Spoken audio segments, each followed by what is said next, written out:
ಓಂ ತದೇತತ್ಸಹಸ್ರಂ ತತ್ಸರ್ವಂ ತಸ್ಯ ಮೇನ್ನಂ ಮಿತ್ರಂ ದಕ್ಷಿಣಂ ಸಜಿತಿ ಪ್ರಾಣಃ ಪರೋಕ್ಷಪ್ರಿಯಾ ಇವ ಹಿ ದೇವಾಃ ಪರೋಕ್ಷಪ್ರಿಯಾ ಇವ ಹಿ ದೇವಾಃ. ಓಂ ನಾರಾಯಣಾಯ ನಮಃ. ಓಂ ರುರೋಜ ಕವಿಸ್ಸನ್ ಸನೀವ್ಯಾಭಿರ್ಜರಿತಾರಮಚ್ಛಾ ಮಹೋವಾಜೇಭಿರ್ಮಹದ್ಭಿಶ್ಚ ಶುಷ್ಮೈಃ ಪುರುವೀರಾಭಿಃ. ಶ್ರೀ ಗುರುಭ್ಯೋ ನಮಃ.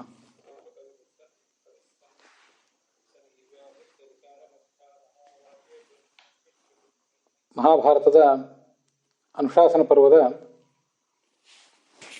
ವಿಷ್ಣು ಸಹಸ್ರನಾಮ ಸ್ತೋತ್ರದ 251ನೆಯ ನಾಮ, ಹಾಗೆ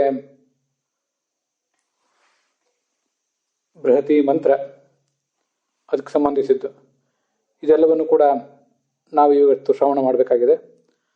ನಾರಾಯಣ ಅನ್ನುವ ನಾಮಕ್ಕೆ ಸಂಬಂಧಿಸಿದಂತೆ ಏನೇನು ಅರ್ಥಗಳಾಗ್ತವೆ ಅಂತನ್ನುವುದನ್ನು ಮೊದಲು ಒಂದು ಬಾರಿ ಅವಲೋಕಿಸೋಣ.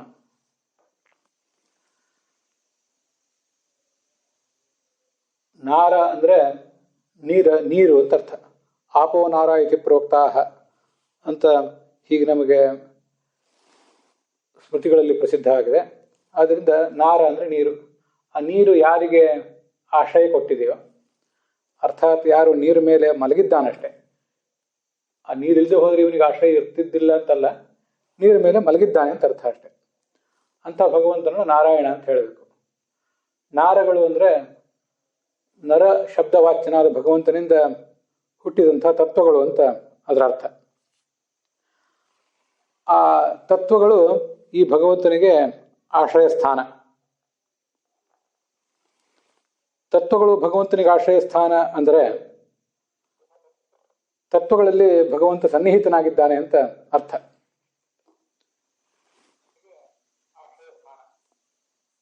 ಅವ್ಯಕ್ತ ತತ್ವದಿಂದ ಹಿಡಿದು ಎಲ್ಲ ಜೀವರವರೆಗೆ, ಜಡಗಳವರೆಗೆ ಕೂಡ ಭಗವಂತ ಅಲ್ಲಿ ಸನ್ನಿಹಿತನಾಗಿದ್ದಾನೆ ಅಂತ ಅದರ ಅರ್ಥ ಆಗ್ತದೆ. ಹೀಗೆ ಆ ನಾರಗಳು ಅಂದರೆ ತತ್ವಗಳು ಯಾರಿಗೆ ಆಶ್ರಯ ಸ್ಥಾನವೋ, ಯಾರ ಸನ್ನಿಧಾನಕ್ಕೆ ಪಾತ್ರವೋ ಅವನು ನಾರಾಯಣ. ಅರ ಅಂದರೆ ದೋಷ, ಅರಾಯಣ ಅಂದರೆ ದೋಷ ಸಹಿತನಾದ ಭಗವಂತ. ನಾರಾಯಣ ಅಂದರೆ ದೋಷರಹಿತನಾದ ಭಗವಂತ. ನಾರ ಅಂದರೆ ಗುಣದಿಂದ ಸಮೇತರಾದ ಭಗವಂತ ಅಂತ ಅದೇ ಅರ್ಥ. ಅದರ ನಿಷ್ಪತ್ತಿ ಬೇರೆ ಬೇರೆ ರೀತಿ ಅಷ್ಟೆ. ನಾರಹ ಅಂದರೆ ನರರು. ಆ ನರರಲ್ಲಿರುವಂಥ ತತ್ವಾಭಿಮಾನಿಗಳಾದಂಥ ದೇವತೆಗಳು. ತೇಷಾಂ ಅಯನಃ. ನರರು ಅಂದರೆ ನಾವೆಲ್ಲ ಮನುಷ್ಯರು. ಅವರಲ್ಲಿರುವಂಥ ತತ್ವಾಭಿಮಾನಿ ದೇವತೆಗಳನ್ನು ಲಕ್ಷ್ಮಿಯಿಂದ ಪ್ರಾರಂಭಿಸಿ ಪ್ರತಿಯೊಂದು ತತ್ವಾಭಿಮಾನಿ ದೇವತೆಯನ್ನು ಕೂಡ ನಾರರು ಅಂತ ಹೇಳ್ತಾರೆ. ಅವರಿಗೆ ಈತ ಆಶ್ರಯನಾದ್ರಿಂದ ಆತ ನಾರಾಯಣ. ನಾರರು ಅಂದರೆ ಮುಕ್ತರು, ಅವರಿಗೆ ಕೂಡ ಈತ ಆಶ್ರಯನಾಗಿದ್ದಾನೆ. ಅಮುಕ್ತರಿಗೂ ಆಶ್ರಯ, ಮುಕ್ತರಿಗೂ ಈತನೇ ಆಶ್ರಯ. ಒಟ್ಟಾರೆ ನರ ಸಮುದಾಯ, ನರರು ಮುಕ್ತರೇ ಇರಲಿ ಅಮುಕ್ತರೇ ಇರಲಿ ಅಂಥವರೇ ಇರಲಿ, ಅವರೆಲ್ಲಿಗೂ ಕೂಡ ಆಶ್ರಯನಾದ ಭಗವಂತನನ್ನೇ ಆ ನಾರಾಯಣ ಅಂತ ಹೀಗೆ ವರ್ಣನೆ ಮಾಡ್ತಾರೆ. ಅವರೆಲ್ಲರಿಗೂ ಕೂಡ ಈತ ಒಂದು ಮಾರ್ಗ. ಅಯನ ಅಂದರೆ ಮಾರ್ಗ ಅಂತ ಕೂಡ ಅರ್ಥ ಇದೆ. ಜಗತ್ತೆಲ್ಲದಕ್ಕೂ ಕೂಡ ಈತ ಒಂದು ಮಾರ್ಗ. ಈತನನ್ನು ಆಶ್ರಯಿಸಿಯೇ ಎಲ್ಲ ಜಗತ್ತು ಕೂಡ ಮುಕ್ತಿಯನ್ನು ಪಡೀತದೆ. ಅದಕ್ಕಾಗಿ ಈತನನ್ನ ನಾರಾಯಣ ಅಂತ ಹೀಗೆ ವರ್ಣಿಸ್ತಾರೆ. ನಾರ ಅಂದರೆ ನಿರ್ದುಷ್ಟವಾದಂಥ ಜ್ಞಾನ, ನಿರ್ದೋಷಂ ಜ್ಞಾನಂ. ಅರ ಅಂದರೆ ದೋಷ, ನಾರ ದೋಷರಹಿತವಾದ ಶುದ್ಧವಾದಂಥ ಜ್ಞಾನ. ಆ ಜ್ಞಾನದಿಂದ ಈತ ಈಯತೆ ಅಂದರೆ ಹೊಂದಲ್ಪಡ್ತಾನೆ.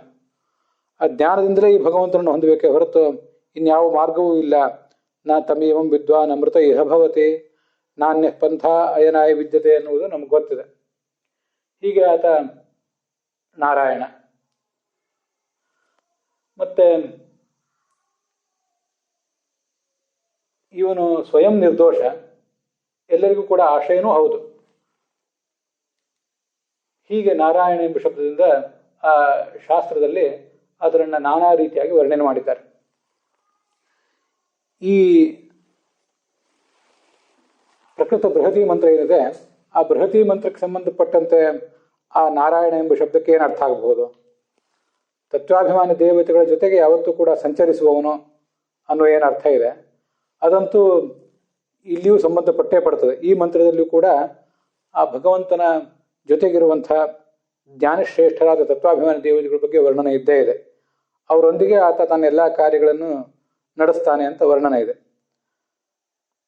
ಮತ್ತೆ ಇನ್ನೊಂದು ಅರ್ಥ, ಈ ಯಾರು ತನ್ನ ಭಕ್ತರಾದವರಿದ್ದಾರೆ ಆ ಭಕ್ತರಾದವರನ್ನು ಪರೀಕ್ಷಿಸಲಿಕ್ಕೋಸ್ಕರ ಸಂಸಾರದಲ್ಲಿ ನಾನಾ ರೀತಿಯಾದ ಅಡೆತಡೆಗಳನ್ನು ಅವ್ರಿಗೆ ತಂದು ಒಡ್ಡುತ್ತಾನೆ ಅನ್ನೋ ಒಂದು ಅರ್ಥವು ಕೂಡ ಬರ್ತದೆ. ಮುಂದೆ ಅದನ್ನು ನೋಡ್ತೀವಿ.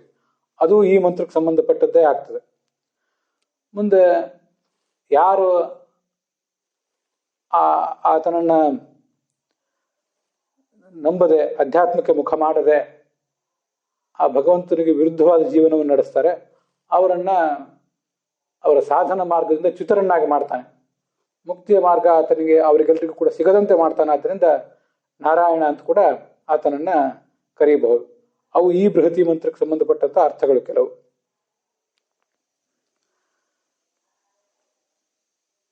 ನಾರ ಅಂದ್ರೆ ಜ್ಞಾನಿಗಳ ಸಮೂಹ ಅಂತ ಕೂಡ ಕೆಲವರು ಅರ್ಥ ಮಾಡಿದ್ದಾರೆ. ಅದರಿಂದ ಈಯತೆ ಅಂದ್ರೆ ಹೊಂದಲ್ಪಡುವವನು, ಅವರು ಈತನನ್ನು ಬಯಸ್ತಾರೆ. ಆ ಕಾರಣಕ್ಕಾಗಿ ಆತ ನಾರಾಯಣ. ಭಕ್ತ ಜನದಿಂದ ಪ್ರಾರ್ಥಿತನಾದವನು ಅಂತ ಅರ್ಥ.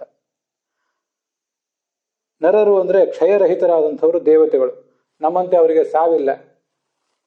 ಒಬ್ಬೊಬ್ಬ ತಂದೆ ತಾಯಿಂದರಿಂದ 70-80 ವರ್ಷಗಳ ಬಳಿಕ ಹುಟ್ಟಿ ಸತ್ತು ಮತ್ತೆ ಹುಟ್ಟಿ ಸತ್ತು ಈಗಿಂಥ ಒಂದು ಸಾವು ಹುಟ್ಟು ನಮಗೇನಿದೆ ಅದಿಲ್ಲದೇ ಇರುವಂತಹ ದೇವತೆಗಳು ನರರು. ಅವರಲ್ಲಿ ಈತ ಮುಖ್ಯನಾದ್ದರಿಂದ ಈತನನ್ನ ನಾರಾಯಣ ಅಂತ ಈಗ ವರ್ಣನೆ ಮಾಡ್ತಾರೆ. ಈ ನರರಲ್ಲಿ ದೇವತೆಗಳಲ್ಲಿ ಮುಖ್ಯನಾದಂಥವನು ಚತುರ್ಮುಖ ಬ್ರಹ್ಮ. ಅವನು ನಾರ ಶಬ್ದ ನಾರ ಅಂತ ಕರೆಸ್ಕೊತಾನೆ. ನಾರ ಅಂದ್ರೆ ಬ್ರಹ್ಮ. ಅವನಿಗೆ ಕೂಡ ಸೃಷ್ಟಿಕರ್ತನಾದವನು, ಆ ಚತುರ್ಮುಖ ಬ್ರಹ್ಮನಿಗೂ ಆಶ್ರಯದಾತನಾದವನು ಈ ನಾರಾಯಣ. ನರರು ಅಂದ್ರೆ ಜ್ಞಾನಿಗಳಾದಂತಹ ಸಾಧಕರು. ಅವರ ಲಿಂಗ ದೇಹಗಳನ್ನ ಈತ ತುಂಡರಿಸ್ತಾನೆ. ನಾರಾಣಿ ಲಿಂಗ ಶರೀರಾಣಿ ಆಯಯತಿ ಅಪಗಮಯತಿ. ಆ ಕಾರಣದಿಂದ ಕೂಡ ಆತನನ್ನ ನಾರಾಯಣ ಅಂತ ವರ್ಣನೆ ಮಾಡ್ತಾರೆ. ಹೀಗೆ ಕೆಲವು ಅರ್ಥಗಳನ್ನ ನಾವೀಗ ನೋಡಿದ್ದೇವೆ. ಇನ್ನು ಮುಂದೆ ಈ ಮತ್ತು ಕೆಲವು ಅರ್ಥಗಳನ್ನ ಈಗ ನಾವು ನೋಡಬೇಕು. ಮೂಲ ಬೃಹತಿ ಮಂತ್ರಕ್ಕೆ ಋಗ್ವೇದದಲ್ಲಿ ಏನು ಅರ್ಥ ಇದೆ ಅಂತ ಅನ್ನೋದನ್ನ ಒಂದು ಬಾರಿ ನೋಡಬೇಕು. ಋಗ್ವೇದದಲ್ಲಿ ಇದು ಎಷ್ಟನೇ ಮಂತ್ರ ಅದು ಮೊದಲು ನಮಗೆ ಗಮನದಲ್ಲಿ ಇರಬೇಕು. ಮೂಲ ಋಗ್ವೇದದ 6ನೇ ಮಂಡಲದ 32ನೇ ಸೂಕ್ತದಲ್ಲಿ ಇದು ಬಂದಿರುವಂತಹ ವಿಚಾರ. ಅದಕ್ಕೆ ಸುಹೋತ್ರ ಭರದ್ವಾಜ ಋಷಿ, ಇಂದ್ರಾದರ ದೇವತೆ, ತ್ರಿಷ್ಟುಪದರ ಛಂದಸ್ಸು. ಅಲ್ಲಿ 3ನೇ ಮತ್ತು 4ನೇ ಮಂತ್ರ ಏನಿದೆ ಅವುಗಳಲ್ಲಿ ಕೆಲವು ಭಾಗಗಳನ್ನು ಆಯ್ದು ಈ ಒಂದು ಮಂತ್ರವನ್ನ ಪೋಣಿಸಿದ್ದಾರೆ. 3ನೇ ಮಂತ್ರದಲ್ಲಿ ರುರೋಜ ಕವಿಸನ್ ಅಂತ ಕೊನೆಯಾಗಿ ಬಂದಿದೆ. 4ನೇ ಮಂತ್ರದಲ್ಲಿ ಸ ನೀವ್ಯಾಭಿರ್ಜರಿತಾರ ಮಚ್ಚ ಮಹೋವಾಜೇಭಿರ್ ಮಹದ್ಭಿಚ್ಚ ಶುಷ್ಮೈಹಿ ಪುರುವೀರಾಭಿಹಿ ಅಂತ ಇಷ್ಟನ್ನು ತೆಗೆದುಕೊಂಡು ಆ ಒಟ್ಟಾರೆ 3ನೇ ಮಂತ್ರದ ಕೊನೆಯ ಒಂದಿಷ್ಟು ಭಾಗ, 4ನೇ ಮಂತ್ರದ ಒಂದಿಷ್ಟು ಭಾಗಗಳನ್ನು ತೆಗೆದು ಈ ಬೃಹತಿ ಮಂತ್ರವನ್ನ ಪೋಣಿಸಿದ್ದಾರೆ.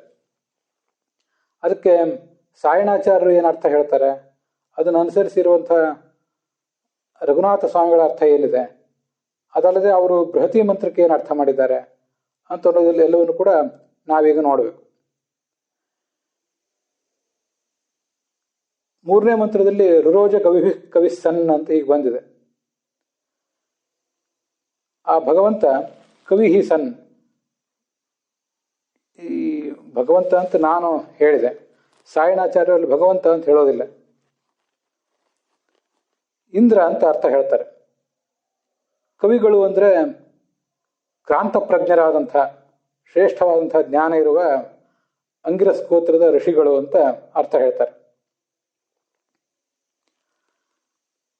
ಆ ಭಗವಂತ, ಆ ಇಂದ್ರ ಈ ಶತ್ರುಗಳ ಪಟ್ಟಣಗಳನ್ನೆಲ್ಲ ರುರೋಜ ನಾಶ ಮಾಡಿದ.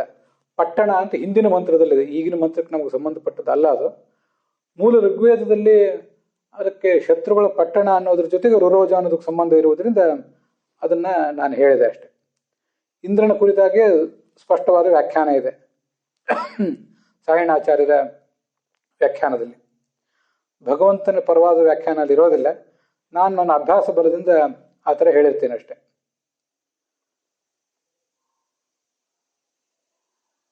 ಮಹಃ ಅಂದರೆ ದೊಡ್ಡದಾದ, ವಾಜೇಬಿಹಿ ಅಂದರೆ ಅನ್ನಗಳಿಂದ, ದೊಡ್ಡ ಪ್ರಮಾಣದ ಭೋಗಗಳ ಮೂಲಕ, ಹಾಗೆ ಮಹಾಬಲದ ಮೂಲಕ, ಈ ದೊಡ್ಡ ಬಲವನ್ನು, ಮಹಾಬಲವನ್ನು ಹಾಗೆ ವಿಪುಲ ಭೋಗಗಳನ್ನು ಕೂಡ ನೀನು ಈ ನಿನ್ನ ಜರಿತ ಅಂದರೆ ನಿನ್ನನ್ನು ಸ್ತೋತ್ರ ಮಾಡುವಂಥ ಸಾಧಕನಿಗೆ ಕೊಡ್ಲಿಕ್ಕಾಗಿ ಅವನಿಗೆ ಅಭಿಮುಖನಾಗಿ ಅವನ ಎದುರಿಗೆ ನೀನು ಬರ್ತಾ ಇದ್ದಿ ಅಂತ ಅದರ ಅರ್ಥ. ಮತ್ತೇನು ಅವನಿಗೆ ಕೊಡುವನಿದ್ದಿ? ನೀವ್ಯಾಭಿಹಿ ಪುರುವೀರಾಭಿಹಿ. ಪುರುವೀರ ಅಂದರೆ ಒಡವ ಅಂತ. ಈ ಹೆಣ್ಣು ಕುದುರೆಗಳು, ಆನೆ, ಕುದುರೆ ಮೊದಲ ಸಂಪತ್ತನ್ನು ಕೂಡ ನೀನು ನಿನ್ನ ಭಕ್ತನಿಗೆ ಕೊಡುವವನಿದ್ದಿ ಅಂತ ಅದರ ಅರ್ಥ ಆಗ್ತದೆ. ನೀವ್ಯಾಭಿಹಿ ಅಂದರೆ ಹೊಸ ಕುದುರೆಗಳು, ಹೊಸ ಹೆಣ್ಣು ಕುದುರೆಗಳು ಮೊದಲಾದ ಸಂಪತ್ತು. ಅದಲ್ಲದೆ ಅನ್ನ ಅಂತ ಇದ್ದೇ ಇದೆ, ಬಲವೂ ಇದ್ದೇ ಇದೆ. ಇದೆಲ್ಲವನ್ನು ಆತನಿಗೆ ಕೊಡುವುದಕ್ಕಾಗಿ, ಆ ಸಾಧಕನಿಗೆ ಕೊಡುವುದಕ್ಕಾಗಿ ನೀನು ಅವನಿಗೆ ಎದುರಾಗಿ ಬಂದು ಆತನನ್ನು ಅನುಗ್ರಹಿಸ್ತಿ. ಇದು ಸಾಯಣಾಚಾರ್ಯರು ಅಲ್ಲಿ ಮಾಡಿರುವಂಥ ಅರ್ಥ. ಇನ್ನು ಇದೇ ಮಂತ್ರಕ್ಕೆ ಭಗವಂತಾಚಾರ್ಯರು ಕೂಡ ಮೂಲ ಮಂತ್ರಕ್ಕೆ ಅರ್ಥ ಮಾಡಿದ್ದಾರಲ್ಲ, ಅವರೇನು ಅರ್ಥ ಮಾಡಿದ್ದಾರೆ ಅಂತನ್ನೋದನ್ನ ನೋಡೋಣ. ನಾರಾಯಣ ಎಂಬ ಶಬ್ದಕ್ಕೆ ಭಗವಂತಾಚಾರ್ಯ ಮಾಡಿದ ಅರ್ಥಗಳನ್ನ ನಾನು ಈಗಾಗಲೇ ಹೇಳಿದೆ. ನಾರ ಅಂದರೆ ಚತುರ್ಮುಖ ಬ್ರಹ್ಮ, ಅವನಿಗೂ ಆಶ್ರಯ ಕೊಟ್ಟವನು ಅನ್ನೋ ಅರ್ಥವನ್ನೆಲ್ಲ ನಾನು ಈಗಾಗಲೇ ಹೇಳಿ ಮುಗಿಸಿದ್ದೇನೆ. ನರರಿಗೆ ಸಂಬಂಧಪಟ್ಟ, ಭಕ್ತರಿಗೆ ಸಂಬಂಧಪಟ್ಟ ಲಿಂಗ ಶರೀರಗಳನ್ನ ತರಿದು ಹಾಕುವವನು ಅನ್ನೋ ಅರ್ಥವನ್ನು ಕೂಡ ಇವರೇ ಹೇಳಿದವರು. ದೇವತೆಗಳಲ್ಲಿ ಮುಖ್ಯನಾದ, ಆದ್ರಿಂದ ನಾರ ಅಂತ ಕರೆಸ್ಕೊಂಡಿರುವ ಚತುರ್ಮುಖ ಬ್ರಹ್ಮನಿಗೂ ಈತ ಆಶ್ರಯ, ಈ ಎಲ್ಲ ಅರ್ಥಗಳನ್ನು ಹೇಳಿದ್ದಾರೆ. ಅವರ ದೃಷ್ಟಿಯಲ್ಲಿ ಇದು 248ನೇ ನಾಮ. 3 ನಾಮಗಳ ವ್ಯತ್ಯಾಸ ಭಗವಂತಾಚಾರ್ಯರ ಲೆಕ್ಕಕ್ಕೂ ನಮ್ಮ ಲೆಕ್ಕಕ್ಕೂ ಇದೆ. ಮತ್ತು ನಾರಾಯಣ ಅನ್ನೋ ನಾಮಕ್ಕೆ ಸಂಬಂಧಪಟ್ಟ ಒಂದು ಮಂತ್ರ ಅವ್ರದ್ದು ಬೇರೆನೇ ಇದೆ. ಮಂತ್ರವು ಅದೇ ಋಗ್ವೇದದ ಭಾಗದ್ದೇ, ಆದ್ರೆ ಸ್ವಲ್ಪ ಹಿಂದೆ ಮುಂದಿರ್ತದೆ. ಕವಿಭಿರ್ ವಾವಶಾನ ಉದುಸ್ತ್ರೀಯಾಣ ಮಸಜನ್ ನಿಧಾನಂ ಸವನ್ನಿಭಿರ್ ರಿಕ್ವಭಿರ್ ಗೋಷು ಶಶ್ವನ್ ಮಿತಜ್ಞಭಿ ಪುರುಕೃತ್ವ ಅಂತಿದಿಷ್ಟು ಮಂತ್ರ. ಅಂತೂ ನಾರಾಯಣ ಎಂಬ ಶಬ್ದಕ್ಕೆ ಅವ್ರು ಏನು ಅರ್ಥ ಮಾಡಿದ್ದಾರೆ ಅಂತ ನಾವು ನೋಡಿ ಆಯಿತು. ಇನ್ನು ಈ ಮೂಲ ಋಗ್ವೇದದ ಮಂತ್ರಕ್ಕೆ ಅವರು ವ್ಯಾಖ್ಯಾನ ಮಾಡಿದ್ದಾರೆ, ಭಗವಂತಾಚಾರ್ಯರು ಕೂಡ. ಅದಕ್ಕೆ ಅವರು ಮೂಲ ಋಗ್ವೇದದ ಮಂತ್ರಕ್ಕೆ ಈ ನಾವು ನೋಡುವ ಶಬ್ದಗಳಿಗೆ ಏನು ಅರ್ಥ ಮಾಡ್ತಾರೆ ಅಂತ ಅನ್ನೋದನ್ನ ಒಂದಿಷ್ಟು ನೋಡೋಣ. ನಾವೀಗ ನೋಡ್ತಿರುವುದು ಸಂಪಾದಿತವಾದ ಬೃಹತಿ ಮಂತ್ರ ರಘುನಾಥ ಸ್ವಾಮಿಗಳು. ಭಗವಂತಾಚಾರ್ಯರ ಸಂಪಾದಿತವಾದ ಬೃಹತಿ ಮಂತ್ರವನ್ನ ನಾವು ನೋಡ್ತಾ ಇಲ್ಲ, ಅದು ನೋಡಿ ಬಿಟ್ಟಿದ್ದೀವಿ ಅಷ್ಟೆ. ಆದರೆ ನಾವು ಅರ್ಥ ಹೇಳ್ತಾ ಇರುವುದು ಮುಂದೆ ಕೊನೆಯದ್ದಾಗಿ ಅರ್ಥ ಹೇಳುವುದು, ಹಾಗೆ ಬೃಹತಿ ಮಂತ್ರದ ಸಂಖ್ಯೆಯನ್ನು ಪರಿಗಣಿಸುವುದು ಕೂಡ ರಘುನಾಥ ಸ್ವಾಮಿಗಳು. ಅದೊಂದು ನಮಗೆ ಮೊದಲೇ ಗೊತ್ತಿದ್ದಿರಬೇಕು. ಕವಿ ಅಂದರೆ ಭಗವಂತನಿಗೆ ವಿಶೇಷಣವನ್ನಾಗಿ ಮಾಡ್ತಾರೆ ಇದನ್ನು ಭಗವಂತಾಚಾರ್ಯರು. ಈ ನಮ್ಮೆಲ್ಲರನ್ನು ರಕ್ಷಿಸುವಂತಹ, ಕವ ರಕ್ಷಣೆ ಅಂತ ಧಾತು ಇಟ್ಕೊಂಡು ನಮ್ಮೆಲ್ಲರನ್ನು ರಕ್ಷಿಸುವ ಈ ಭಗವಂತ ಕವಿಭಿಹಿ ಜ್ಞಾನಿಗಳಾದ ಭಕ್ತರೊಂದಿಗೆ ಗೆಳೆತನವನ್ನು ಬಯಸುತ್ತಾ. ಗೆಳೆತನವನ್ನು ಬಯಸುತ್ತಾ ಅನ್ನೋದು ಹಿಂದಿನ ಮಂತ್ರದಲ್ಲಿದೆ, ನಮಗೆ ಈ ಬೃಹತಿ ಮಂತ್ರದಲ್ಲಿ ಅದು ಬರೋದಿಲ್ಲ. ಹಿಂದೆ ಅದನ್ನು ನಾವು ಕೇಳಿದ್ದನ್ನು ನೆನಪಿಸ್ಕೋಬಹುದು. ಸರ್ವಜ್ಞನಾದ ಅಥವಾ ನಮ್ಮೆಲ್ಲರನ್ನು ರಕ್ಷಿಸುವ ಈ ಭಗವಂತ ಜ್ಞಾನಿಗಳಾದ ಭಕ್ತರೊಂದಿಗೆ ಗೆಳೆತನವನ್ನು ಬಯಸುತ್ತಾ ರುರೋಜ ಅವರ ಲಿಂಗ ಶರೀರಗಳನ್ನು ಈ ವಿರಜಾ ಸ್ನಾನದಿಂದ ಭಗ್ನ ಮಾಡ್ತಾನೆ. ಅಲ್ಲಿ ಲಿಂಗ ಶರೀರ ಅಂತ ಹಿಂದಿನ ಮಂತ್ರದಲ್ಲಿ ಬಂದಿದೆ, ಪುರಹ ಅಂತ, ಪಟ್ಟಣಗಳು ಅಂತ. ಆ ಪಟ್ಟಣಗಳನ್ನು ಆತ ಧ್ವಸ್ತ ಮಾಡ್ತಾನೆ ಅಂತ ಅದು ಅವರ ತಾತ್ಪರ್ಯ. ಇದಿಷ್ಟು ರುರೋಜ ಕವಿಭಿಹಿ ಕವಿಸನ್ ಅನ್ನುವ ಮಾತಿಗೆ ನಮಗೆ ಸಿಕ್ಕಂಥ ಅರ್ಥ. ಮುಂದೆ ಈಗಿನ ಮಂತ್ರದಲ್ಲಿ ನಾವು ಅದಕ್ಕೇನು ಅರ್ಥ ಅಂತ ನೋಡಬೇಕು. ಪುರುವೀರಾಭಿಹಿ ಅಂತಿದೆ. ಪುರುವೀರಾಭಿಹಿ, ನೀವ್ಯಾಭಿಹಿ ಅನ್ನೋದನ್ನು ಅವರು ಸ್ತ್ರೀಯರಿಗೆ ವಿಶೇಷಣವನ್ನಾಗಿ ತಗೊಂಡಿದ್ದಾರೆ. ಪುರುವೀರ ಅಂದರೆ ಅನೇಕ ಪುತ್ರರನ್ನು ಪ್ರಸವಿಸಿ ಕೊಡುವಂತಹ ಬಹುಪುತ್ರ ಸಂತಾನವನ್ನ, ವಿಪುಲವಾದ ಸಂತಾನವನ್ನ ಹೊಂದಬಲ್ಲಂತಹ ಸ್ತ್ರೀಯರನ್ನ ಅಂತ ಅರ್ಥ ಮಾಡ್ತಾರೆ. ಅವರಿಗೆ ನೀವ್ಯಾ ಅಂತ ಯಾಕೆ ಕರೀತಾರೆ ಅಂದರೆ, ನೀವಿ ಅಂದರೆ ಈ ಸೀರೆ ಗಂಟು ಮೊದಲಾದದ್ದು. ಸೀರೆ ಗಂಟು ಮುಖ್ಯವಾಗಿ ಸುಂದರವಾದ ಸೀರೆ ಗಂಟು ಇತ್ಯಾದಿಗಳನ್ನು ಹೊಂದಿರುವವರು, ಅರ್ಥಾತ್ ವಸ್ತ್ರ ಅಲಂಕಾರ ಇತ್ಯಾದಿಗಳಿಂದ ಶೋಭಿತರಾದ ಸ್ತ್ರೀಯರು. ಅವರನ್ನ ಕೊಡುವುದಕ್ಕಾಗಿ ಸಾಧಕನಿಗೆ ಇವೆಲ್ಲ ಬೇಕಾಗ್ತವೆ. ಜರಿತ ಅಂದರೆ ಈ ಸಾಧಕನಿಗೆ ಅವೆಲ್ಲವೂ ಕೂಡ ಬೇಕಾಗ್ತವೆ ಭಕ್ತನಿಗೆ. ಅವನು ಇವನನ್ನು ಭಗವಂತನನ್ನು ಸ್ತುತಿಸ್ತಾ ಇರೋದ್ರಿಂದ ಭಕ್ತ ಇದನ್ನೆಲ್ಲವನ್ನು ಅವನಿಗೆ ಕೊಡ್ತಾನೆ.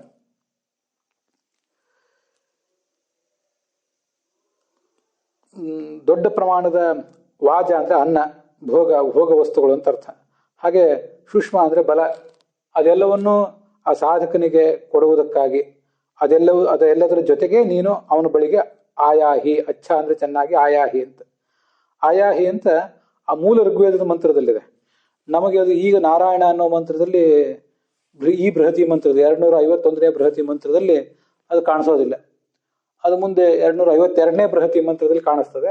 ಮೂಲ ಋಗ್ವೇದದ ಮಂತ್ರದಲ್ಲಿ ಇರುವುದರಿಂದ ಭಗವಂತಾಚಾರ್ಯರು ಕೂಡ ಮೂಲ ಋಗ್ವೇದದ ಮಂತ್ರಕ್ಕೆ ಅರ್ಥ ಮಾಡಿದ್ದಾರೆ ಹೊರತು ಸಂಪಾದಿತವಾದ ಬೃಹತಿ ಮಂತ್ರಕ್ಕೆ ಅರ್ಥ ಮಾಡಿಲ್ಲ. ಆದ್ದರಿಂದ ಅಲ್ಲಿ ಅವರ ಅರ್ಥದಲ್ಲಿ ಕಾಣಿಸೋದಿಲ್ಲ. ನಮಗಿದು ಗೊತ್ತಿರಬೇಕು. ಭಗವಂತಾಚಾರ್ಯರು ಕೂಡ ಒಂದು ಬೃಹತಿ ಮಂತ್ರದ ಸಂಪಾದನೆಯನ್ನು ತೋರಿಸಿದ್ದಾರಾದ್ರೂ ತಾವೇ ತೋರಿಸಿದ ಸಂಪಾದಿತವಾದ ಬೃಹತಿ ಮಂತ್ರಕ್ಕೂ ಅವರ ಅರ್ಥ ಹೇಳಲಿಲ್ಲ. ರಘುನಾಥ ಸ್ವಾಮಿಗಳು ಯಾವ ಬೃಹತಿ ಮಂತ್ರದ ಸಂಪಾದನೆಯನ್ನು ತೋರಿಸಿದ್ದಾರೆ ಅದಕ್ಕೂ ಅರ್ಥ ಹೇಳಿಲ್ಲ. ಅವರ ಅರ್ಥ ಹೇಳಿರುವುದು ಮೂಲ ಋಗ್ವೇದಕ್ಕೆ. ಸಂಪಾದಿತವಾದ ಬೃಹತಿ ಮಂತ್ರಕ್ಕೆ ಅರ್ಥ ಹೇಳಿರುವವರು ರಘುನಾಥ ಸ್ವಾಮಿಗಳು ಒಬ್ಬರೇ. ಆದರೆ ಅಧ್ಯಾತ್ಮದ ಅರ್ಥವನ್ನ ಅಲ್ಲಲ್ಲಿ ತುಂಬ ಸುಂದರವಾಗಿ ನಿರೂಪಿಸಿರುವಂಥವರು ಭಗವಂತಾಚಾರ್ಯರು. ಆದ್ದರಿಂದ ಭಗವಂತಾಚಾರ್ಯರು ನಿರೂಪಿಸಿರುವ ಅಧ್ಯಾತ್ಮದ ಅರ್ಥವನ್ನ ತೆಗೆದುಕೊಂಡು ಬೃಹತಿ ಮಂತ್ರದ ಸಂಪಾದನೆಯನ್ನ ರಘುನಾಥ ಸ್ವಾಮಿಗಳ ವ್ಯಾಖ್ಯಾನದಿಂದ ತೆಗೆದುಕೊಂಡು ಅವೆರಡನ್ನು ಜೋಡಿಸಿ ಹೀಗೆ ಅರ್ಥ ಮಾಡುವಂಥ ಪ್ರಯತ್ನವನ್ನ ನಾನು ಮಾಡಿರ್ತೇನೆ.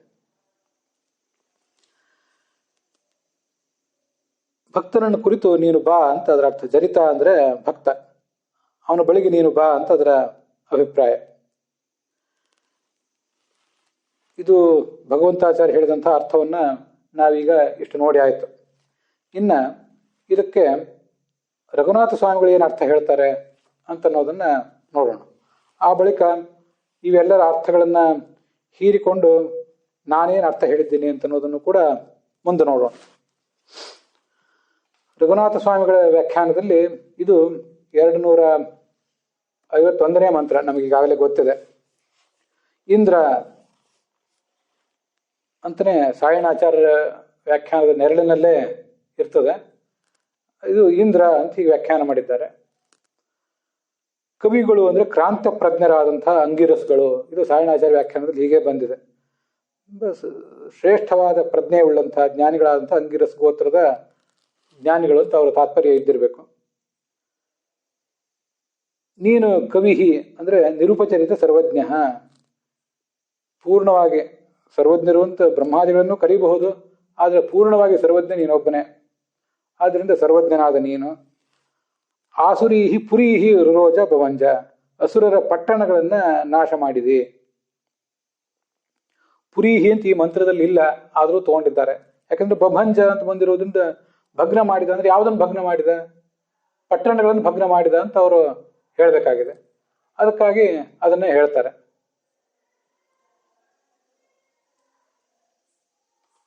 ಹೀಗೆ ಪುರೀಹಿ ಅಂತ ಅನ್ನೋದು ಹಿಂದಿನ ಮಂತ್ರದಿಂದ ತಗೊಂಡಿದ್ದಾರೆ ಭಗವಂತಾಚಾರ್ಯರು. ಮತ್ತೆ ಆ ಪಟ್ಟಣಗಳನ್ನೆಲ್ಲ ಹೀಗೆ ಭಗ್ನ ಮಾಡಿ ಆ ಸಾಧಕನಿಗೆ ವಾಜ ಅಂದ್ರೆ ಅನ್ನ, ಅದರದೆಲ್ಲ ಅರ್ಥ ಗೊತ್ತಿದ್ದೇವೆ. ಸೂಕ್ಷ್ಮ ಅಂದ್ರೆ ಬಲ, ಅದೆಲ್ಲವನ್ನು ನೀನು ಕೊಡಬೇಕಾಗಿದೆ. ಕೊಡುವುದಕ್ಕಾಗಿ ಆತನ ಬಳಿಗೆ ಬಾ ಅಂತ ಅದನ ಬಳಿಗೆ ನೀನು ಬರ್ತಿ. ಅಚ್ಛ ಅಂದ್ರೆ ಆಭಿಮುಖ್ಯೇನ, ಅವನಿಗೆ ಅಭಿಮುಖನಾಗಿ ನೀನು ಬರುವವನಿದ್ದಿ.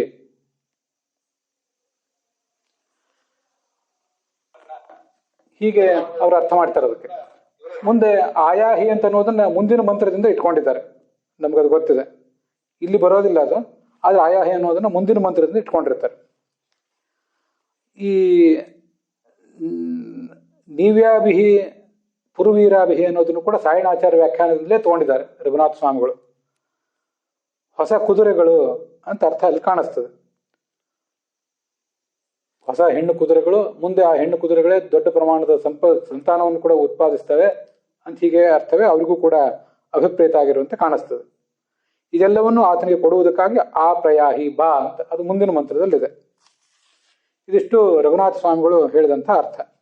ನಾರಾಯಣ ಅನ್ನೋ ನಾಮಕ್ಕೂ ಈ ನಾಮಕ್ಕೂ ಈ ಬೃಹತಿ ಮಂತ್ರಕ್ಕೂ ಏನು ಸಂಬಂಧ ಅಂತ ಪ್ರಶ್ನೆ ಮಾಡಿದಾಗ ಅದನ್ನು ನಾವು ಈ ಥರ ನೋಡ್ಬೋದು. ನರಾಣಮಿದಂ ನಾರಂ ಅನ್ನ ಬಲದಾತೃತ್ವೇನ ತದಾಶ್ರಯತ್ವಾತ್ ನಾರಾಯಣ. ನಾರ ಅಂದರೆ ನರರ ಸಮೂಹ, ಅದಕ್ಕೆ ಈ ಭಗವಂತ ಆಶ್ರಯ. ಯಾಕೆ ಆಶ್ರಯ ಅಂದರೆ ಅದಕ್ಕೆ ಎಲ್ಲವನ್ನೂ ಕೊಡುವುದರಿಂದ ಅನ್ನ ಮುಂತಾದ ಕೌಟುಂಬಿಕ ಸೌಭಾಗ್ಯಗಳು, ಗಂಡಿಗೆ ಹೆಣ್ಣು, ಹೆಣ್ಣಿಗೆ ಗಂಡು, ಕುದುರೆ, ವಾಹನ, ಸಂಪತ್ತು ಎಲ್ಲವನ್ನೂ ಕೊಡುವುದರಿಂದ ಈ ಭಗವಂತನನ್ನೇ ನಾರಾಯಣ ಅಂತ ಹೀಗೆ ವರ್ಣನೆ ಮಾಡಿದ್ದಾರೆ. ಹೀಗೆ ನಾರಾಯಣ ಅಂದರೆ ನರರಿಗೆ ಬೇಕಾದ್ದೆಲ್ಲವನ್ನು ಕೊಡುವುದರಿಂದ ನಾರಾಯಣ. ಅದೇ ಅರ್ಥವೇ ಈ ಬೃಹತಿ ಮಂತ್ರದಲ್ಲಿ ವಿಸ್ತಾರವಾಗಿ ಬಂದಿದೆ ಅಷ್ಟೆ. ಇದು ನಮಗೆ ರಘುನಾಥ ಸ್ವಾಮಿಗಳು ತೋರಿಸಿರುವಂಥ ಅರ್ಥ. ಇದಕ್ಕೆ ನಾನೇನು ಅರ್ಥ ಮಾಡ್ಕೊಂಡಿದ್ದೀನಿ ಅಂತ ಅನ್ನೋದನ್ನ ಈಗ ನೋಡೋಣ. ಕವಿ ಅಂದರೆ ಸರ್ವಜ್ಞ, ಸನ್ ಅಂದರೆ ಸಾಧು ಗುಣ ಪರಿಪೂರ್ಣ ಅಂತ ಅರ್ಥ, ಸಹ ಅಂದರೆ ಸಾರರೂಪನಾದ ಆ ಭಗವಂತ, ಕವಿಬಿಹಿ ಜ್ಞಾನಿಗಳಾದ ದೇವತೆಗಳ ಜೊತೆಗೆ. ಯಾಕಂದರೆ ನಾರ ಅಂದರೆ ದೇವತೆಗಳು, ತತ್ವಾಭಿಮಾನಿ ದೇವತೆಗಳು ಅಂತ ಹಿಂದೆ ಬಂದಿದೆ. ಅವರ ಜೊತೆಗೆ ಜರಿತಾರಂ ತನ್ನನ್ನ ಅಂದರೆ ಭಗವಂತನನ್ನು ಸ್ತುತಿಸ್ತಾ ಇರುವಂಥ ಈ ಭಕ್ತನನ್ನ ಅಂತ ಉಳಿದವರೆಲ್ಲ ಅರ್ಥ ಮಾಡಿದ್ದಾರೆ. ಅದಕ್ಕೆ ಜರಿತ ಅಂದರೆ ವ್ಯರ್ಥವಾಗಿ ತನ್ನ ಜೀವನವನ್ನು ಹಾಳು ಮಾಡಿಕೊಳ್ತಾ ಇರುವಂಥ ಅರ್ಥ, ಅಥವಾ ತನ್ನನ್ನು ನಿಂದಿಸ್ತಾ ಇರುವಂಥವನು ಅಂತನೂ ಆಗಬಹುದೇನೋ. ಇವೆರಡು ನನಗೆ ಸಮ್ಮತವಾದಂಥ ಅರ್ಥಗಳು. ತನ್ನನ್ನು ನಿಂದಿಸುವವನು ಅನ್ನೋ ಅರ್ಥಕ್ಕಿಂತ ತನ್ನ ಜೀವನವನ್ನು ಹಾಳು ಮಾಡಿಕೊಳ್ತಾ ಇರುವವನು, ಅಧ್ಯಾತ್ಮ ಮಾರ್ಗವನ್ನು ಬಿಟ್ಟು ಹೊರ ನಡೆದವನು ಅಂತ ಅರ್ಥ. ಅಂಥ ಸಾಧಕನಿಗೆ ನೀವ್ಯಾಭಿಹಿ ನೀವಿ ಸಂಬದ್ಧಾಭಿಹಿ ವಸ್ತ್ರಾಲಂಕೃತಾಭಿಹಿ ಪುರುವೀರಾಭಿಹಿ ಅಂತ ಇದೆಲ್ಲ ಭಗವಂತಾಚಾರ್ಯನ ಅರ್ಥ ಮಾಡಿದ್ದಾರೆ. ಅದೇ ಅರ್ಥನೇ ತಗೊಂಡಿದ್ದೇನೆ. ಅಂಥ ಸ್ತ್ರೀಯರನ್ನ ಅವನು ಕೊಟ್ಟು ಪರೀಕ್ಷೆ ಮಾಡ್ತಾನೆ. ಮತ್ತೆ ವಾಜ ಅಂದರೆ ಭೋಗ ಮೊದಲಾದದ್ದು, ಬಲ ಸುಷ್ಮ ಅಂದರೆ ಬಲ, ಅದೆಲ್ಲ ಸಮಾನವಾದ ಅರ್ಥವೇ. ಅಚ್ಛ ಅಂದರೆ ತೀವ್ರ ರೂಪೇಣ ರುರೋಜ ಬಬಾಧೆ ಪರೀಕ್ಷಾರ್ಥಂ ಅಂತ ಅಲ್ಲಿ ಒಂದು ಕಂಸದಲ್ಲಿ ಹಾಕ್ಕೊಂಡಿದ್ದಾನೆ. ತನ್ನ ಭಕ್ತನನ್ನ, ತನ್ನ ಯಾರು ಭಕ್ತ ತನ್ನನ್ನು ಸ್ತುತಿಸ್ಲಿಕ್ಕೆ ಬಂದಿದ್ದಾನೆ, ಅವನ ಭಕ್ತಿ ನೈಜ ಭಕ್ತಿ ಹೌದೋ ಇಲ್ಲವೋ ಅಂತ ಅದನ್ನು ಸ್ತುತಿಸ್ಲಿಕ್ಕೆ ಅವನಿಗೆ ನಾನಾ ಥರದ ಭೋಗ ಬಲ ಇತ್ಯಾದಿಗಳನ್ನು ಕೊಡ್ತಾನೆ, ಕೌಟುಂಬಿಕ ಸೌಖ್ಯಗಳನ್ನು ಕೊಡ್ತಾನೆ. ಆಗ ಅದನ್ನೆಲ್ಲವನ್ನು ಕಡೆಗಣಿಸಿ ಆತ ನನ್ನ ಬಳಿಗೆ ಬರ್ತಾನೆ ಅಥವಾ ಕೌಟುಂಬಿಕ ಸೌಖ್ಯದಲ್ಲಿ ಮುಳುಗಿ ಹೋಗ್ತಾನೆ ಅಂತನ್ನೋದನ್ನು ಪರೀಕ್ಷೆಗಾಗಿ ನೋಡಬೇಕಾಗಿದೆ. ಅದಕ್ಕಾಗಿ ಆ ಸಾಧಕನನ್ನು ಈತ ಮಣಿಸ್ಲಿಕ್ಕೆ ಹೋಗ್ತಾನೆ. ಜರಿತ ಅನ್ನೋದಕ್ಕೆ ತನ್ನನ್ನು ಸ್ತುತಿಸುವ ಭಕ್ತ ಅಂತ ಅರ್ಥ ಇಟ್ಕೊಂಡಾಗ ಅದಕ್ಕೆ ಹೀಗೆ ಅರ್ಥ ಮಾಡ್ಕೋಬಹುದು. ಇನ್ನು ಜರಿತ ಅಂತನ್ನುವುದಕ್ಕೆ ವಯೋಹಾನಿಗ್ರಸ್ತನಾದವನು, ತನ್ನ ವಯಸ್ಸನ್ನು ಹಾಳು ಮಾಡಿಕೊಂಡವನು ಅನ್ನೋ ಅರ್ಥವು ಕೂಡ ಬರಬಹುದಲ್ಲ, ಅದನ್ನು ಮುಂದೆ ಹೇಳ್ತೇನೆ. ಅಂಥ ಸಾಧಕನನ್ನ ಬಬಂಜ, ಯಾರು ಅಧ್ಯಾತ್ಮಕ್ಕೆ ಬೆನ್ನು ಹಾಕಿ ಕೌಟುಂಬಿಕ ಸೌಖ್ಯದಲ್ಲೇ ಮುಳುಗಿರ್ತಾನೋ ಆತನಿಗೆ ಇವೆಲ್ಲವನ್ನು ಮತ್ತಷ್ಟು ಕೊಟ್ಟು ಆತ ಅಧ್ಯಾತ್ಮ ಮಾರ್ಗಕ್ಕೆ ಮತ್ತೆಂದೂ ಬರದಂತೆ ಲೌಕಿಕ ಮಾರ್ಗದಲ್ಲಿ ಆತ ಮುಳುಗಿ ತೇಲುವಂತೆ ಮಾಡಿಬಿಡ್ತಾನೆ ಈ ಭಗವಂತ. ಇದಿಷ್ಟು ನಾನು ಅಲ್ಲಿ ಮಾಡಿಕೊಂಡಿರುವಂಥ ಅರ್ಥ. ರುರೋಜ ಅಂದರೆ ಬಬಾಧೆ. ಯಾರನ್ನು ಬಬಾಧೆ? ಈ ಸಾಧಕನನ್ನೇ ಆತ ಭಗ್ನ ಮಾಡ್ತಾನೆ, ಸಾಧಕನನ್ನೇ ಆತ ಪರೀಕ್ಷೆಗೆ ಒಳಪಡಿಸ್ತಾನೆ ಅಂತ ಅರ್ಥ. ಆ ಪ್ರಯಾಹಿ ಮುಂದೆ ಶ್ಲೋಕದಲ್ಲಿ ಆ ಪ್ರಯಾಹಿ ಬಾ ಅಂತಿದೆಯಲ್ಲ, ಅದನ್ನು ನಾನು ಇಲ್ಲಿ ಇಟ್ಕೊಂಡಿಲ್ಲ. ಅದು ಅಂಥ ಅನ್ವಯ ನನಗೆ ಸಮ್ಮತ ಆಗೋದಿಲ್ಲ. ಈ ರುರೋಜ ಕವಿಸನ್ ಅಲ್ಲಿಂದ ಪುರುವೀರಾಭಿಹಿ ಅನ್ನುವ ಏನೊಂದು ಬೃಹತಿ ಮಂತ್ರ ಇದೆ, ಇಲ್ಲಿರುವ ಬೃಹತಿ ಮಂತ್ರದಲ್ಲಿ ಇರುವ ಪದಗಳಿಗೆ ಏನು ಅನ್ವಯ ಅರ್ಥ ಹೇಳಬಹುದು ಅದು ನನಗೆ ಮುಖ್ಯ ಆಗ್ತದೆ. ಹಿಂದಿನ ಮುಂದಿನ ಪದದಲ್ಲಿರುವ ಶ್ಲೋಕಗಳಲ್ಲಿರುವ ಬೃಹತಿ ಮಂತ್ರಗಳಲ್ಲಿರುವ ಶಬ್ದಗಳನ್ನು ಅನ್ವಯ ಮಾಡ್ಕೊಳ್ಬಾರ್ದು ಅಂತಲ್ಲ, ಅದನ್ನು ಮಾಡಿಕೊಳ್ಳುವುದು, ಆ ಮೂಲಕ ಅರ್ಥವನ್ನು ಕಂಡುಕೊಳ್ಳುವುದು ಉಳಿದವರಿಗೆ ಸಂಬಂಧಪಟ್ಟದ್ದು. ನನಗೆ ಇಲ್ಲಿರುವ ಶಬ್ದಗಳಿಂದಲೇ ಅರ್ಥವನ್ನು ಕಂಡುಕೊಂಡು ಅದಕ್ಕೆ ಒಂದು ಆ ಶಬ್ದಗಳಿಗೆ ಅನ್ವಯ ಮಾಡಿಕೊಂಡು ಒಂದು ಪೂರ್ಣವಾದ ಸುಸಂಗತವಾದ ಅರ್ಥವನ್ನು ಕಾಣ್ಕೊಳ್ಳೋದು ಬಹಳ ಮಹತ್ವದ್ದಾಗ್ತದೆ. ಅದಕ್ಕಾಗಿ ನಾನು ಆ ಪ್ರಯಾಹಿ ಎನ್ನುವುದನ್ನ ಇಟ್ಕೊಂಡಿಲ್ಲ. ಹಾಗೆ ಹಿಂದಿನ ವಾಕ್ಯದಿಂದ ಪಟ್ಟಣಗಳಿಂದ ಭಗ್ನ ಮಾಡ್ತಾನೆ ಅಂತಲೂ ಇಟ್ಕೊಂಡಿಲ್ಲ. ತನ್ನನ್ನು ಸ್ತೋತ್ರ ಮಾಡುವವನನ್ನ ಅಥವಾ ವ್ಯರ್ಥವಾಗಿ ಜೀವನ ಹಾಳಿ ಮಾಡಿಕೊಳ್ಳುವವನನ್ನು ಭಗ್ನ ಮಾಡ್ತಾನೆ ಅನ್ನೋ ಅರ್ಥವನ್ನೇ ನಾನು ಇಟ್ಕೊಂಡ್ಬಿಟ್ಟಿದ್ದೀನಿ. ನರಾಜ್ಯಾತಾನಿ ತತ್ವಾನಿ ನಾರಾಯಣೀತಿ ತದೋವಿದುಹು ತಾನೇವ ಚಾಯನಂ ತಸ್ಯ ತಸ್ಮಾ ನಾರಾಯಣ ಸ್ಮೃತಃ ಅಂತ ಇದನ್ನ ಈಗಾಗಲೇ ಮೊದಲು ಒಂದ್ಸರಿ ಹೇಳಿದೆ. ಅದು ಮಹಾಭಾರತದಲ್ಲಿ ಅನುಶಾಸನ ಪರ್ವದಲ್ಲಿ ಬರುವಂಥ ನಾರಾಯಣ ಶಬ್ದದ ನಿರ್ವಚನ. ನರ ಅಂದರೆ ನರಹ ಅನಾಶಾತ್ ಪರಸ್ಮೃತಃ ಅಂತ ಭಾಗವತ ತಾತ್ಪರ್ಯದಲ್ಲಿ ಬಂದಿದೆ. ನ ರ ರ ಅಂದರೆ ನಾಶ ಹೊಂದುವವನು, ನ ಅಂದರೆ ನಾಶ ಹೊಂದದೇ ಇರುವಂಥ ಭಗವಂತ. ಅವನಿಂದ ಹುಟ್ಟಿದ ತತ್ವಗಳೇ ನಾರಗಳು. ಆ ನಾರಗಳೇ ಈ ಭಗವಂತನಿಗೆ ಆಶ್ರಯ, ಅರ್ಥಾತ್ ಇವನ ಸನ್ನಿಧಾನಕ್ಕೆ ಅವು ಪಾತ್ರವಾಗಿವೆ. ಆದ್ದರಿಂದ ಆತ ನಾರಾಯಣ. ತತ್ವಾಭಿಮಾನಿಗಳು ಅಥವಾ ಅದಕ್ಕಿಂತ ತತ್ವಾಭಿಮಾನಿಗಳು ಅಲ್ಲದೇ ಇರುವಂತಹ ದೇವತೆಗಳಲ್ಲಿ ಅವರ ಶರೀರಗಳಲ್ಲಿ ಈತ ಸನ್ನಿಹಿತನಾಗಿದ್ದಾನೆ. ನಾರಾಯಣಿ ಅಯನಂ ಯಶಸ್ಸಃ ನಾರಾಯಣ, ಹೀಗೆ ವಿಗ್ರಹ ಮಾಡಬಹುದು. ಇದೇ ಅರ್ಥವನ್ನೇ ಬೃಹತಿ ಮಂತ್ರ ಪೂರ್ಣವಾಗಿ ಇಡೀ ಬೃಹತಿ ಮಂತ್ರವು ಇಷ್ಟನ್ನೇ ಹೇಳಲಿಲ್ಲ, ಇನ್ನೂ ಬೇರೆ ಕೆಲವು ವಿಷಯಗಳನ್ನು ಹೇಳಿದೆ. ಆದರೆ ಬೃಹತಿಯ ಒಂದು ಭಾಗವಾದಂಥ ಕವಿಭಿಹಿ ಸನ್, ಆ ಕವಿಗಳ ಜೊತೆಗೆ ಜ್ಞಾನಿಗಳಾದ ತತ್ವಾಭಿಮಾನಿಗಳ ಜೊತೆಗೆ ಅನ್ನುವ ಮೂಲಕ ನಾರಾಯಣ ಎಂಬ ಶಬ್ದವನ್ನು ಅದು ವಿವರಿಸಿದೆ. ಕವಿಭಿಹಿ ಜ್ಞಾನಿಶ್ರೇಷ್ಠೈ ದೇವಾದಿಭಿಃ ಸಹ, ಇಷ್ಟೇ ಕವಿಭಿಹಿ ಅನ್ನುವ ಒಂದು ಭಾಗದಿಂದಷ್ಟೇ ನಾರಾಯಣ ಎಂಬ ಶಬ್ದದ ಅರ್ಥದ ವಿಸ್ತಾರ ಆಗಿದೆ. ಇಲ್ಲಿ ಅದಷ್ಟು ಮಾತ್ರ ಅಲ್ಲ, ಈ ಜರಿತ ಅಂತಂದ್ರೆ ಸ್ತೋತ್ರ ಮಾಡುವವನು ಅಂತ ಅರ್ಥವನ್ನೇ ಎಲ್ಲರೂ ಹೇಳಿದ್ದಾರೆ. ಸ್ತುತವು ಅಂತ ಒಂದು ಧಾತು ಇತ್ತು ಹಿಂದೆ, ಈಗ ಅದು ಕಾಣಿಸ್ತಾ ಇಲ್ಲ ಅಂತ ಎಲ್ಲರೂ ಕೂಡ ಹೇಳ್ತಾರೆ. ಗೋವಿಂದಾಚಾರ್ಯರು ಕೂಡ ಆ ಥರ ವ್ಯಾಖ್ಯಾನ ಮಾಡಿಯೇ ಇದ್ದಾರೆ. ಹಿಂದಿನವರು ಎಲ್ಲರೂ ಕೂಡ ಜರಿತ ಅಂದರೆ ಸ್ತೋತ್ರ ಮಾಡುವ ವ್ಯಕ್ತಿ ಅಂತ ಈ ಅರ್ಥವನ್ನು ಒಪ್ಕೊಂಡಿದ್ದಾರೆ. ಆದರೆ ಸ್ತೋತ್ರ ಮಾಡುವ ವ್ಯಕ್ತಿಯನ್ನ ಭಗವಂತ ಭಗ್ನ ಮಾಡ್ತಾನೆ ಅಂದರೆ ಯಾಕೆ? ಅದಷ್ಟು ಹೊಂದಾಣಿಕೆ ಆಗುವಂಥ ವಿಚಾರ ಅಲ್ಲ. ಸ್ತೋತ್ರ ಮಾಡದಿರುವ ಮೂರ್ಖನಾದ ದುಷ್ಟನಾದ ಭಕ್ತನನ್ನು ಭಗವಂತ ಮಣಿಸ್ತಾನೆ, ಅವನನ್ನ ಸೋಲಿಸ್ತಾನೆ ಅಂದ್ರೆ ವಿಷಯ ಬೇರೆ. ಸ್ತೋತ್ರ ಮಾಡುವ ಭಕ್ತನನ್ನು ಭಗವಂತ ಮಣಿಸ್ತಾನೆ ಅಂದ್ರೆ ಹೇಗೆ ಅಂತ ಜಿಜ್ಞಾಸೆ ಬರ್ತದಲ್ಲ. ಅದಕ್ಕಾಗಿ ಆತನನ್ನು ಪರೀಕ್ಷೆ ಮಾಡುವುದಕ್ಕಾಗಿ ಆತನಿಗೆ ಭೋಗಗಳನ್ನು ಕೊಟ್ಟು ಆತನ ಸಾಧನ ಮಾರ್ಗದಿಂದ ಚ್ಯುತನನ್ನಾಗಿ ಮಾಡ್ಲಿಕ್ಕೆ ಪ್ರಯತ್ನ ಪಡ್ತಾನೆ. ಆ ಪರೀಕ್ಷೆಗಳಿಗೆ, ಆ ಪ್ರಲೋಭನೆಗಳಿಗೆ ಮನಸೋಲದೆ ಪರೀಕ್ಷೆಯಲ್ಲಿ ಉತ್ತೀರ್ಣನಾಗುವಂಥ ಸಾಧಕನನ್ನ ಭಗವಂತ ಮೇಲೆತ್ತುತ್ತಾನೆ ಅಂತ ಅರ್ಥ ಇಟ್ಕೊಳ್ಳೋದು ಒಂದು ಯೋಗ್ಯವೇ.